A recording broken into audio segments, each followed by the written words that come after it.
Okay, so for today we are going to learn about the input and output operations and few basic arithmetic and string operations that is possible in Python. So to start with that, I'm going to create a new file here. How do I create? I go to my project level folder, I right click on it, new, and I'll say Python file. So it's taking some time here. Yep, new and Python file. So I'll give a name here. I'll say basic operations. So let's talk about the basic operations. Before we go there, we had created an info text. So what I was trying to write here is whatever topics we are going to discuss. So we have discussed about integer, float, string, booleans. The complex data types are yet to be discussed. I'll take it up later. Now what we are going to discuss is arithmetic operation.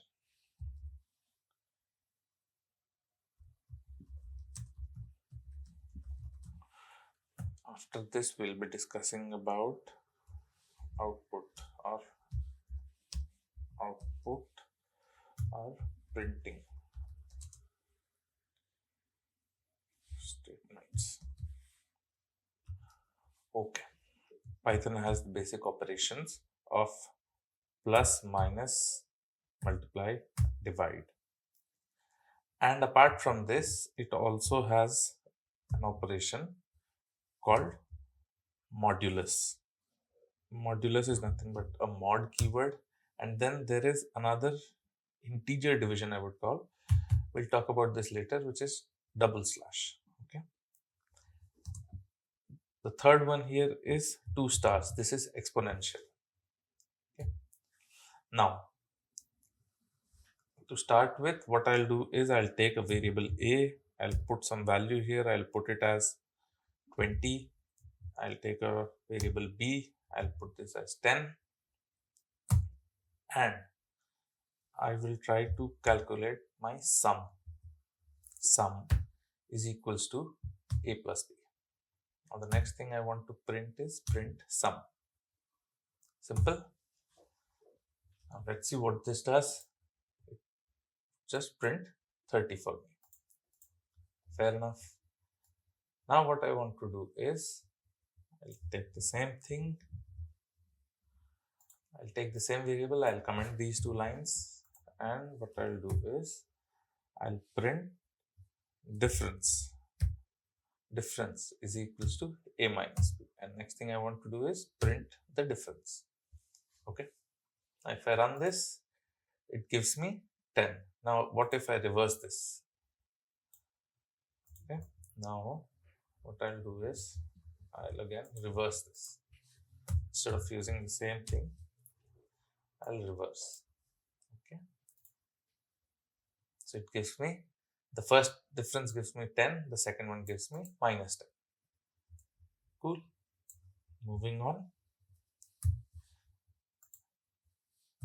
Now I want to have multiplication. So similarly, multiplication is equals to a star b, and print multiplication. Done. Same 200, we are expecting this. Now I want to divide. So I'll divide a divided by b, and I'll print it. Yes, 2.0. Okay.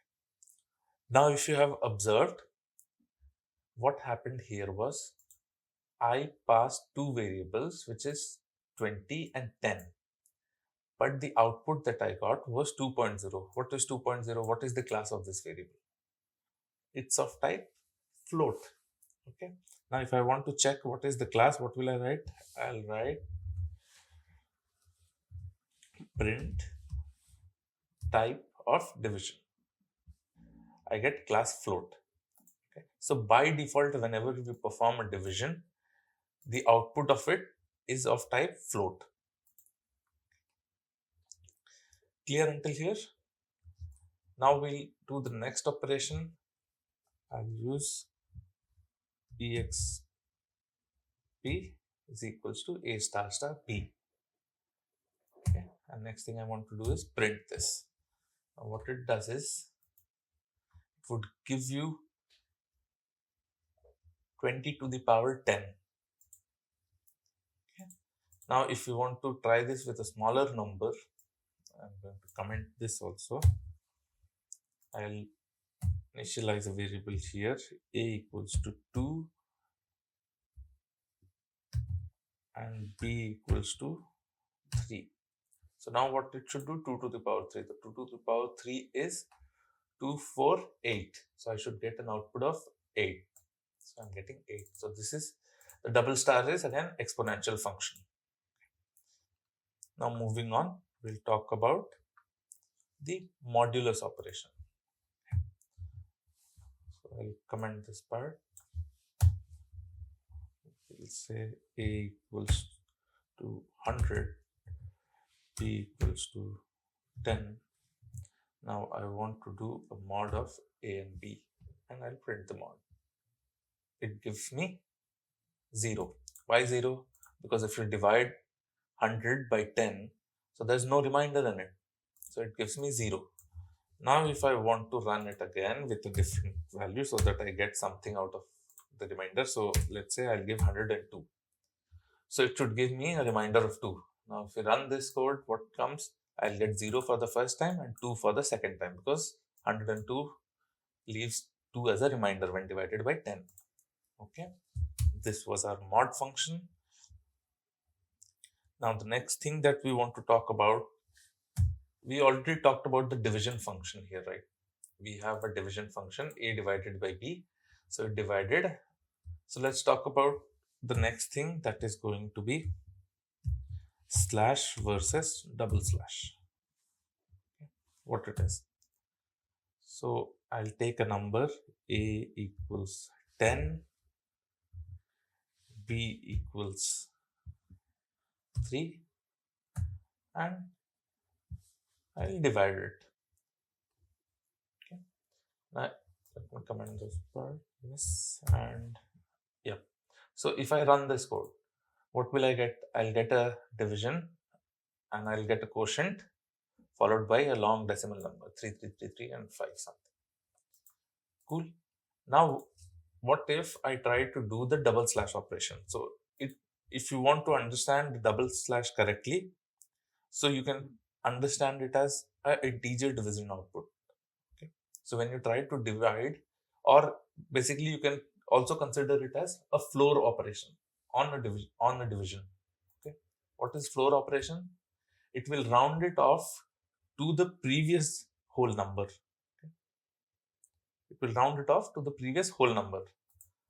So say now I was getting 3.33333. If I use the same thing, let's try it here. If I use the same thing here with the double slash operation, what it will give me? It will give me an output of just 3. See? So first one gave me 3.33333 and the second one gave me just 3. So what double slash does is, it just gives you the whole number part of your quotient. It ignores, it truncates, it basically floors the following decimal numbers. So it will, even if it was 3.9 something, it would have still given me 3. Now the next thing that we are going to talk about is the plus operation. So it has two different concepts here. So one is the plus. Now I have a is equals to 10, b equals to 3. Now I'll sum it up. Okay. What will it give me? It gives me the sum of it, 13. All right. Now what if I say if I have a equals to 10 in double quotes and b as 3. Now what it should give? Now it says it cannot concatenate an string type with an integer type. Okay. Now the whole operation of this plus got changed when the data type is changed. Initially I had integer, so it was adding them. Now when one of it is string, it's trying to concatenate it.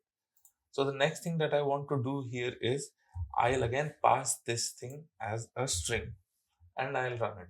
So what it does, it concatenates So it adds 1 0 and it adds a 3 after it. So the output is 103. So let's say you get an input 1 as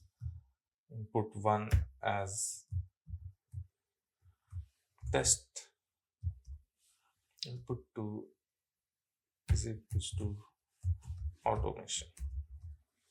So there are multiple ways you can print it. We'll discuss it later. But if you want to, if you are performing an add operation here, you just give print input 1 plus input 2. What it gives you is test automation.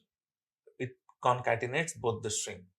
So plus has two roles. You can use it as to add two numbers, or if you are using it on a string, it will concatenate two strings. Clear? Okay. So this is all what we wanted to cover under the topic of our arithmetic operations here. Now the next thing that we'll be looking into is to read a user-defined input. Okay. So till now we were just hard coding a value. We were taking one value. Now what we'll try to do is we'll try to take this input from the user every time we are running the code. What I'll do is there is a keyword to take input. I'll say input1 is equals to input. Input is a function where you can using which you can request some value from the user. Now input1 also takes a parameter. What it will take? It will take a message that you want to print when you are asking for this input. It will print in your console. So say I write enter your name, and whatever is entered will get stored in this variable input1. I'll say enter your name.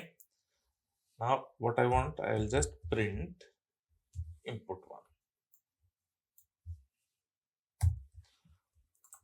If I run this, the prompt is asking me to enter my name. Okay, so enter your name. I'll write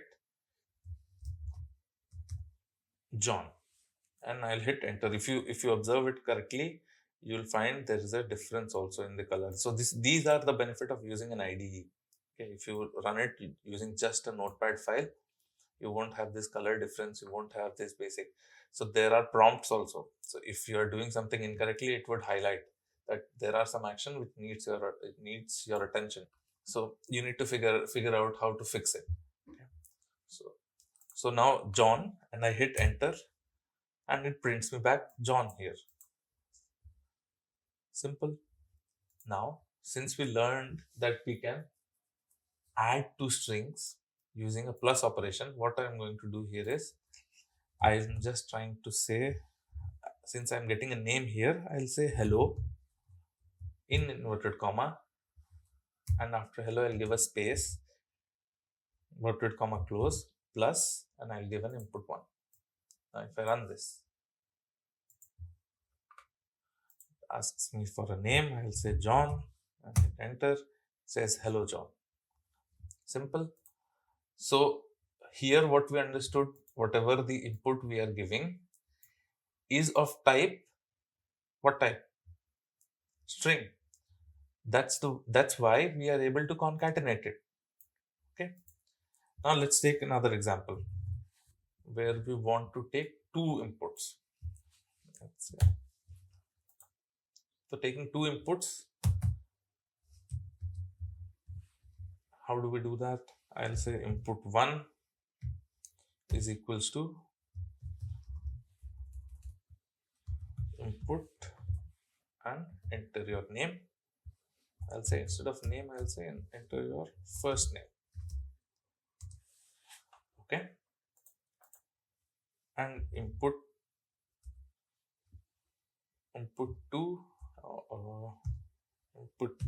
is equals to enter your last name.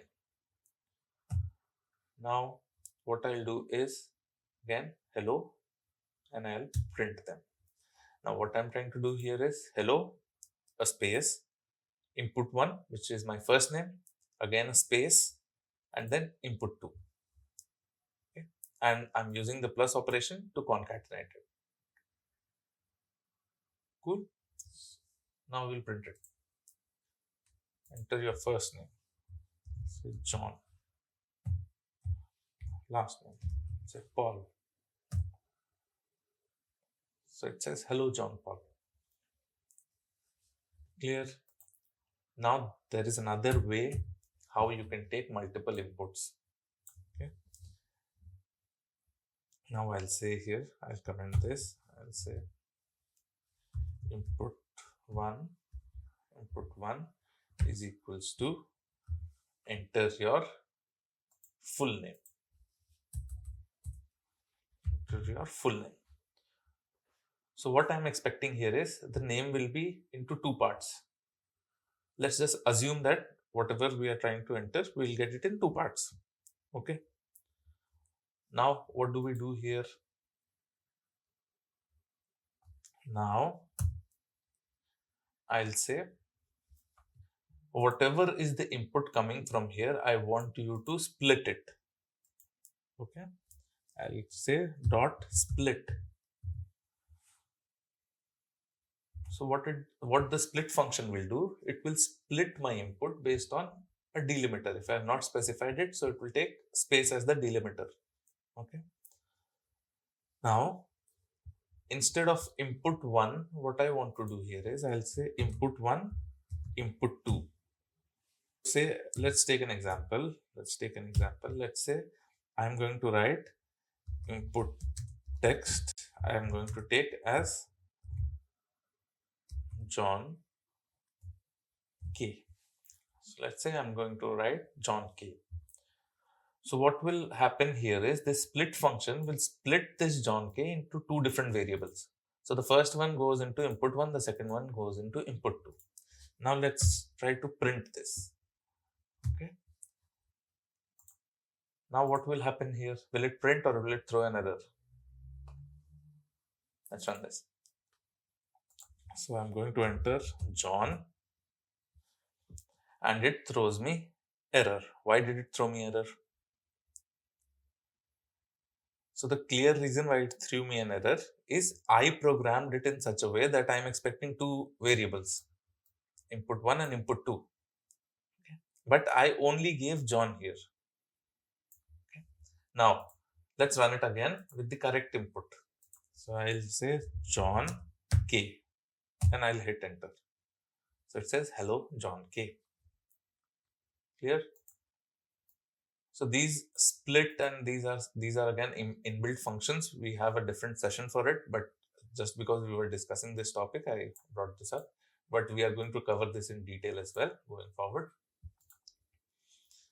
Now, we saw how we can take a single input, how we can take two different input, how we can split an input into two different variables. Okay. Now, one more thing. Now, if I say input 1 is equals to input and I don't write anything here. Okay. And I'll say print input. What will happen here? Now, if you see, the execution is stuck here because it's expecting an input from me, but I haven't given any input text, so I don't know what I need to enter. Okay. If you specify a message here, you'll get the message here. If not, it will be blank. So let's write something. I'll say 0. So print 0. So whenever you are using input, you have to give a keyword here so that you are able to understand that we are expecting some input, or else it would be just a blank screen and you'll be waiting for the execution to complete. Cool. Moving on from here, we are going to talk about printing, or let's say formatting. Let's say formatting the print statement. Okay.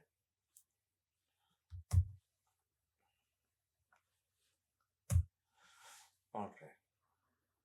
Okay, there is one more thing that we missed out on the previous topic. I wanted to cover here is when you are taking integer as an when you are taking integer as an input. Okay. What happens? I'll say input 1 is equals to, okay, enter your age. Okay. Now I'll say input 2 is equals to input, I'll say enter your salary.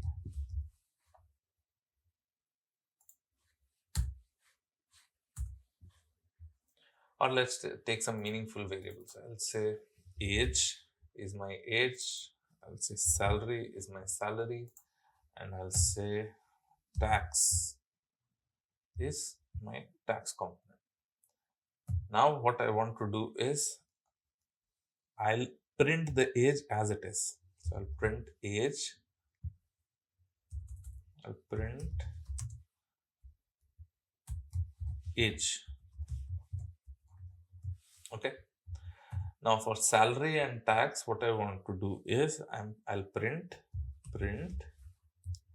I'll give gross salary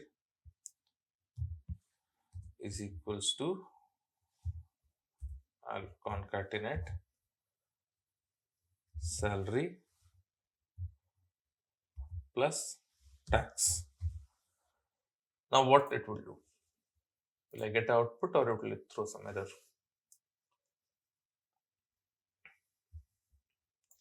So this is syntactically correct. So there is no error in this, but it doesn't satisfy whatever I'm trying to do. So if I run this, let me comment this one. If I run this, I'll say my age is 20, my salary is 20,000, and my tax is 1,500. Okay. Now what happens here is 20 is printed as it is, since I was trying to add these two numbers, but add also serves as a concatenation. So instead of adding these two components, it gave me the concatenated version of it. Now let's check what this particular variable type is. Now if I'm saying age is being stored in a variable. Now age, let's see what type of variable is age. Okay, so for that we'll put a type of, we have already discussed about it, right? So type of age, and I'm going to run this, or else I'll comment this line because I don't want these and I don't want these as well. So let's comment this, or better I'll hold on. So I'll copy this, paste it here, I'll comment this one, here I'll go, I'll say print type of age. Alright, I don't want this. For the time being, I'm commenting this also. Now what happens? If I run, enter your age, I'll say 20, hit enter, it says class of string. So since it is of string class, it is concatenating it. What we want to do here is, I want to have addition operations performed on it. So it's important for me to let Python know that these things are supposed to be an integer, or these things are supposed to be a float number, right? So what we want to do here is, now I'll say my age and I'll take it as integer. Okay, so open bracket integer. What it does is, whatever is coming in this input value, I want you to store it as an integer. I don't want you to store it as a string variable. Similarly, I'll take salary as a float. I'll take it as float variable. And same thing for tax.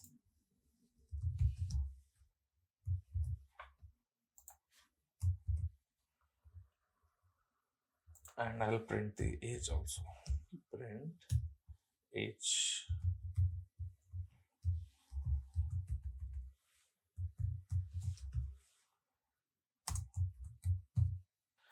Now, do you think this will run or this will again throw an error? It should throw an error, right?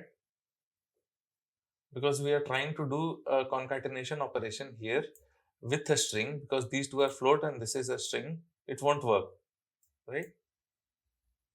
Running it, enter your age, say 20, enter your salary 20,000, enter your tax increased, I'll say 2,000.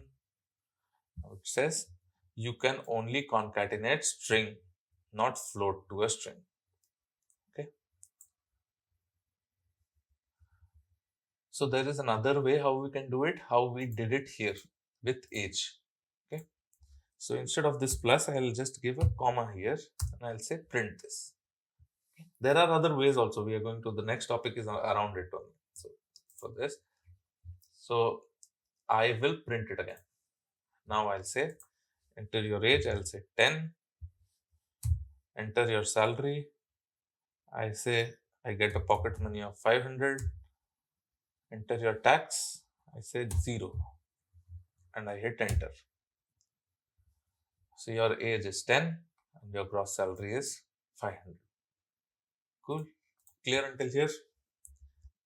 So we have already discussed a lot of possibilities around print statement, but there are certain few more that we need to cover them here. First thing that the first one that we are going to discuss is a bit older format. It is called as dot format. Dot format concept. Dot format concept.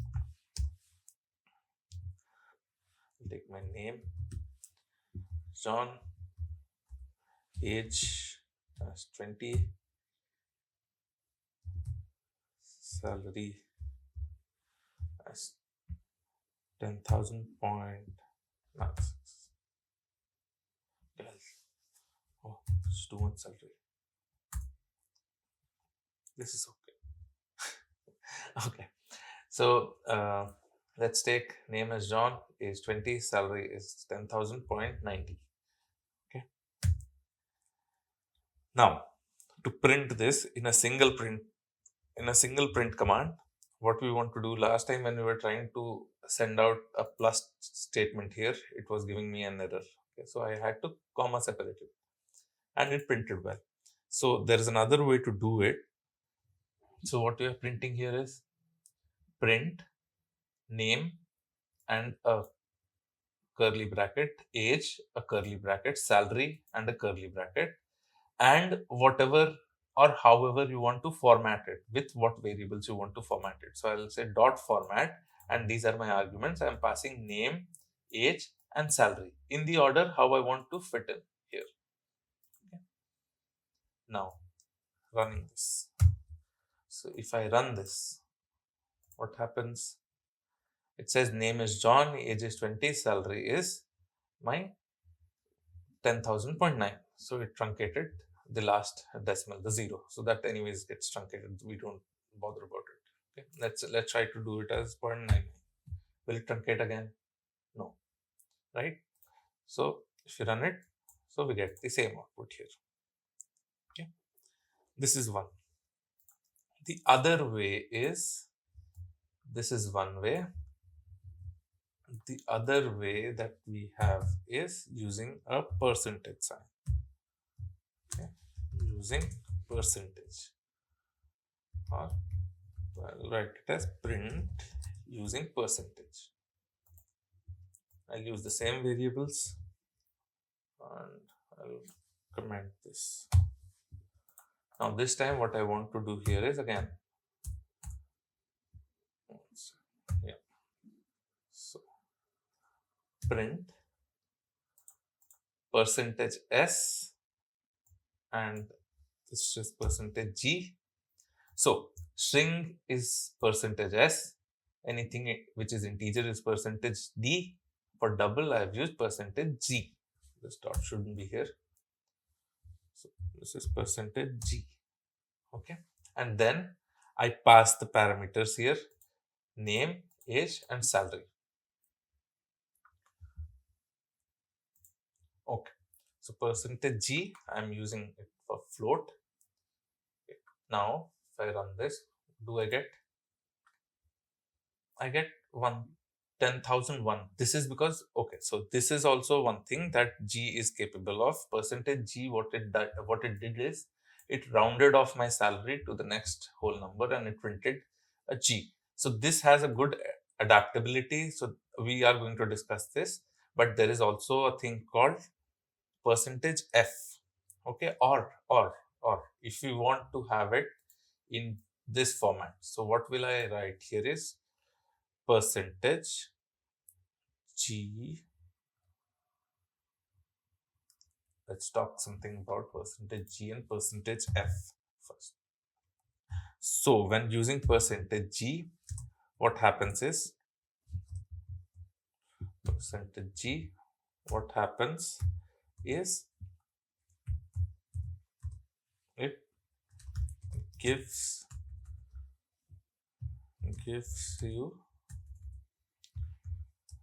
gives you fixed point notations for medium values. Okay, and it use exponential notations for very large or very small values.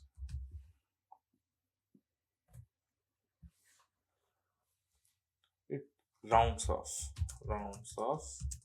the values to default of 6 digit.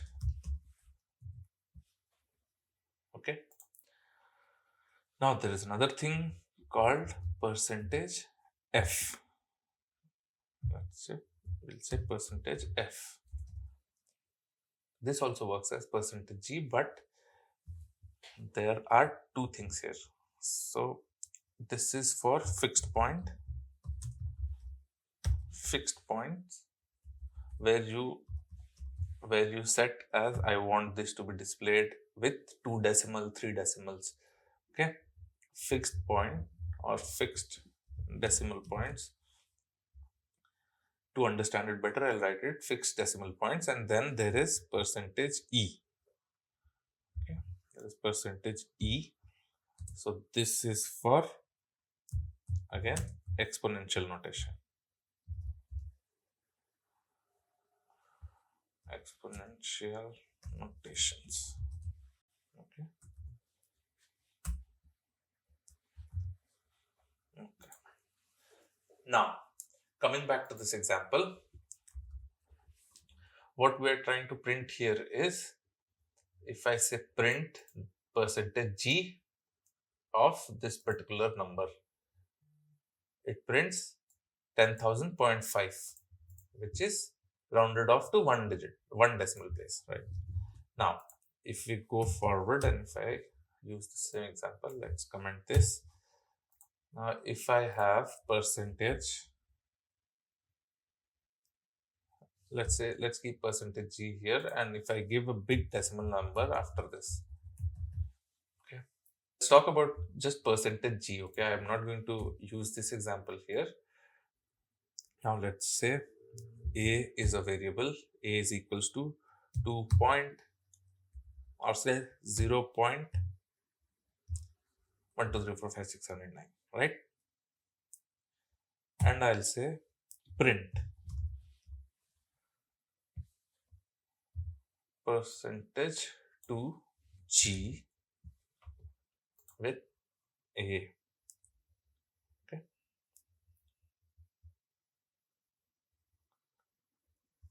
So the output of percentage G is automatically dependent on what type of data it is handling. Okay. So it can also switch between fixed point notation, and it can also give you an output in exponential notations. Okay. Now, for fixed point, whenever the numbers are small or medium, like we have mentioned here, whenever the numbers are small and medium, just say medium. Okay. When I say small, it becomes like point something. So whenever it is medium, it gives you the fixed point notation. Fixed point notation is what? Fixed point notation is nothing but 1 point something like this in decimal. Okay. And what is exponential notations? Exponential notation is where you get 1.2 e plus 23, something like this. Okay. So I'll say percentage 2g and I print this. Now, again, I'll use a different number. I'll just reuse the same variable. Now, this time, I'm going to pass a number which says, I'll just say 12.563. Okay. Okay. So let's compare the results.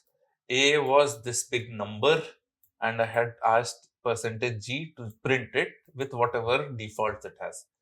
So what it did, it took the 6 decimal defaults that we said. Okay, so it rounded off to 6 digit. Now the second time I asked, you take this number and you print however you want to. Okay? So it took the entire number and it directly printed here, right?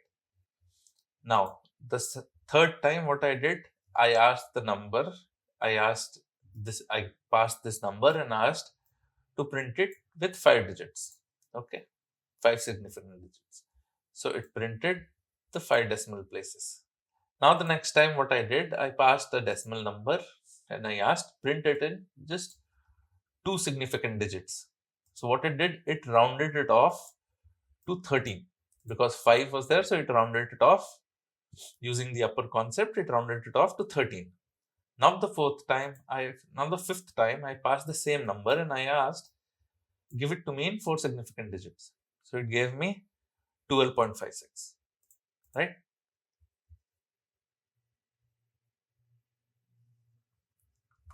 Now, let's say this was, I'll add one more example here. Let's say this was one thing and I'll take 2 more. Okay. I'll say this as a number. I'll say another number here. Now, if I say this number as, delete this. So 0.000000 and I'll say 63, right? And the second number I'll say 9999999. Okay.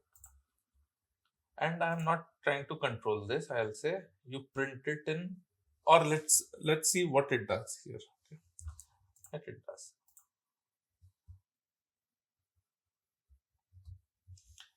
I'll say print it using percentage G.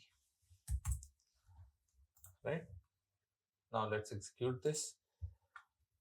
Now if you see the last 2 numbers, since this was a very small number, a significant one, it switched to the exponential notation. It switched to exponential notation here. And since this was a number which could be easily rounded off, so this was very close to 1, right? 0.9999 is very close to 1. So it automatically rounded it off to 1. So using percentage G just like that is also not a guarantee that you will get the same number or same output that you have passed as an input, right? So percentage G formats it. Okay. I'll suggest take a pause and go practice this in your system unless you have clarity on this. Okay. Try to repeat whatever examples I have here, or try to play with numbers or different numbers and try to understand what happened with percentage G here. Okay. Now these two were giving me, this one was giving me an exponential notation, this one was giving me so let's not take this one also. Okay, I'll comment these part. Now there is another thing called percentage f and percentage g. Oh, sorry, percentage e. Now let's run this. So it tried, what it did is it went till the 6th digit and it checked the 7th digit. If the 7th digit was being rounded off to the 6th digit, it rounded it off. It went till the 6th digit and it brought it here, and then it checked the 7th digit. If this was supposed to impact my rounding off value, then the rounding off happened. If not, then it is printed in the same way. So suppose now it is 0. So 0 is not impacting my rounded off value. So it is 0, 0, 0, 0, 0. Okay. Now, if this 6 point, now this one is again an exponential notation here, right? So this doesn't have, so this doesn't bother me. But what happened here is my 0.063, these values 0063 value is lost in this print statement, right? Now to overcome this, so this gives an output of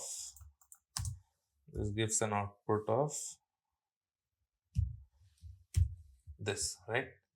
Now how do I get the whole number here printed?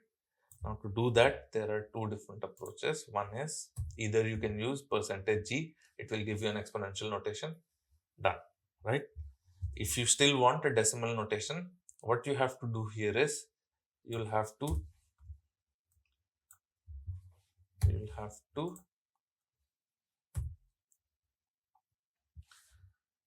write how many digits you want. So I'll say 1, 2, 3, 4, 5, 6, 7, 8, 9, 10. So there are 10, right? So I'll write, give me decimal notation up to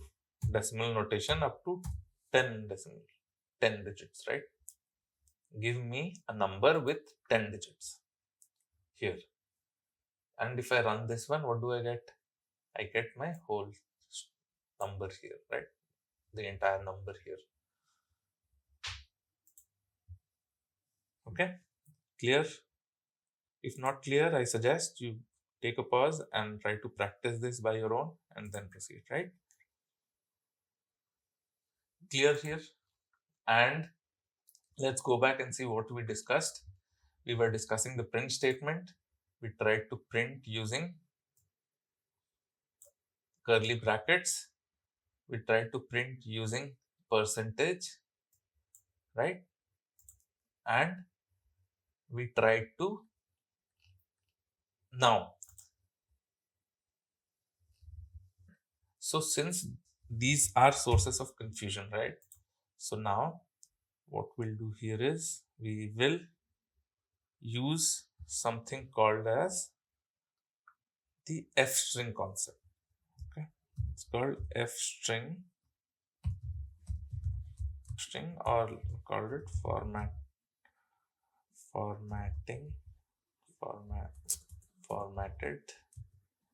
string literals. Okay, let's take an example. Again, I'll pull up the same example from the top. I'll take the same thing, it's not the print. Okay, now what I'll do is I'll print using this concept, right? We are passing the variable here inside a curly bracket, and this f is for the f string, right?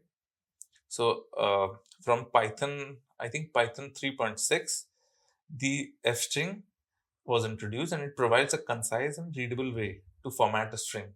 Okay? You just have to place a variable inside this curly bracket, and it should be preceded with a f word and without quotations. So the first literal or the first alphabet it should have is f, and then you format this. All variables inside curly bracket and rest other things inside double quotations. Now if we run this, what happens? So it prints everything just like that. I'll also try to keep the examples intact with whatever problems that we are doing, right? So it helps to refer later. Now here I'm trying to say again 99999. Okay, let's run this. I get the same output, so there is no rounding off, there's no concatenation. Okay, so the best approach to print is using the f-string approach. Okay, and then using this approach itself, right?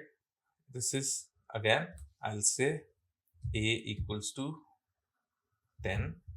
So it's not that it is just taking these as a string. So if you see name, it printed name, salary, whatever was there, it just printed it as a string, right?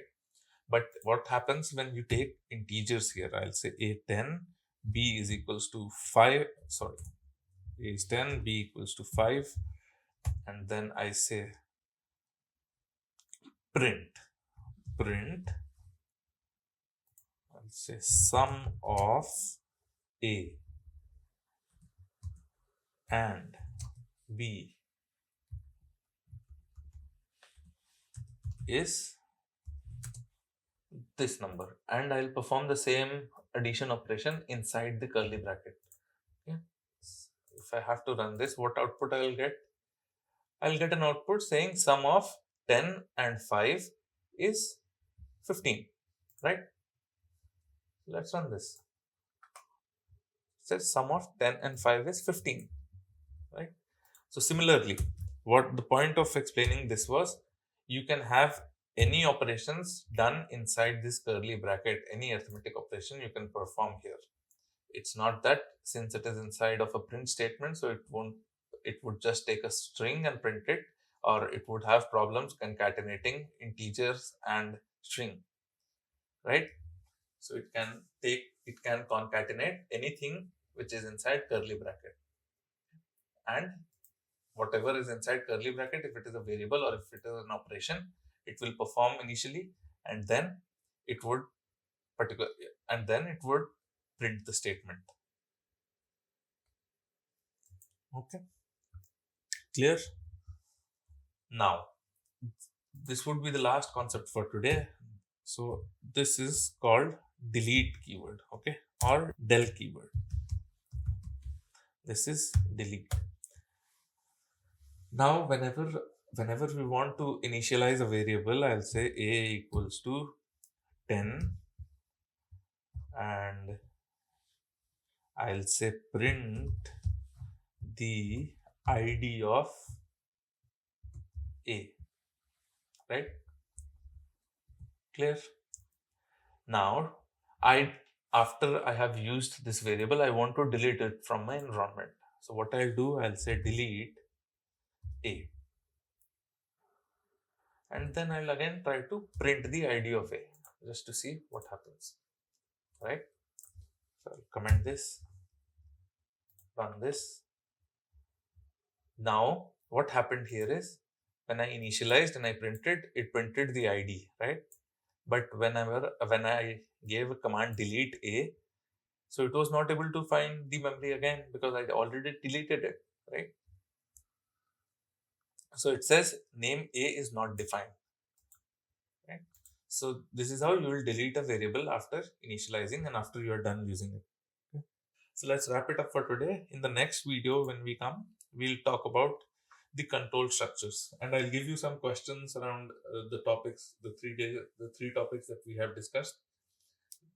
So I'll give cumulative, say 5-6 questions around what can be asked in an interview there.